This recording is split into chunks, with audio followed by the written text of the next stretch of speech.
ക്യാരറ്റിൻ്റെ രസ്മലായി ഉണ്ടാക്കാൻ പോകുന്നത്. അതിന് വേണ്ടി ഞാൻ 3 ക്യാരറ്റ് എടുത്തിട്ടുണ്ട്. ക്യാരറ്റിൻ്റെ രസ്മലായി ബാക്കിയെല്ലാം രസ്മലായി കഴിച്ചിട്ട് ക്യാരറ്റിനെ കഴിച്ചിട്ടിരിക്കില്ല. അപ്പം നീ ഉണ്ടാക്കി നോക്കി. അതിന് വേണ്ടി 3 ക്യാരറ്റ് ഞാൻ തൊലി കളഞ്ഞ് അതിനെ ഗ്രൈൻഡറിൽ നല്ലോണം പേസ്റ്റാക്കിയിട്ട് എടുത്തിട്ടുണ്ട്. പിന്നെ ഒരു പാനിൽ നെയ്യ് എടുത്തിട്ടുണ്ട്, നല്ല നാടൻ നെയ്യ് എടുത്തിട്ട് അതിനെ നല്ലോണം നെയ്യിൽ ഒന്ന് ഫ്രൈ ആക്കിയിട്ട് എടുക്കണം. ക്യാരറ്റിൻ്റെ അതിലേക്ക് കുറച്ച് ഏലക്കായ് പൊടി അത് ഒന്ന് നല്ലോണം വാട്ടിയെടുക്കണം. നല്ലോണം ഇങ്ങനെ വറ്റി വരുമ്പോൾ അതിലേക്ക് പഞ്ചസാര ഷുഗർ ഇട്ട് കൊടുക്കണം. ഷുഗർ നമുക്ക് എത്ര ആവശ്യമുണ്ടോ മധുരത്തിന് അത്ര ഷുഗർ ആഡ് ചെയ്യണം. പിന്നെ അതിന് ശേഷം മിൽക്ക് ഒരു അര ലിറ്റർ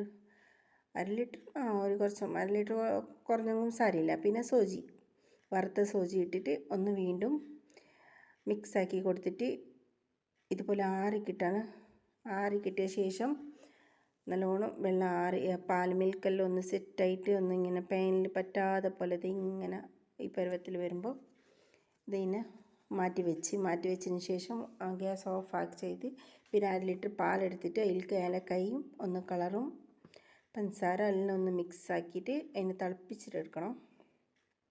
നല്ലോണം തിളച്ച് വരണം.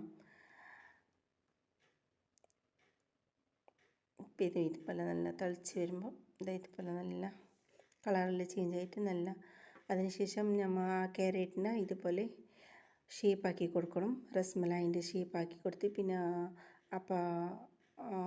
നമ്മൾ ഒന്ന് ആവിയിൽ അതിനെ എടുത്തിട്ട് ശേഷം ഇതുപോലെ ഒന്ന് നമുക്ക് ഏത് പാത്രത്തിൽ വേണം ഇട്ടിട്ട് ഇതുപോലെ ഒന്ന് ഡെക്കറേഷൻ ആക്കി കൊടുത്ത് പിന്നെ ഫ്രിഡ്ജിൽ വെക്കണം.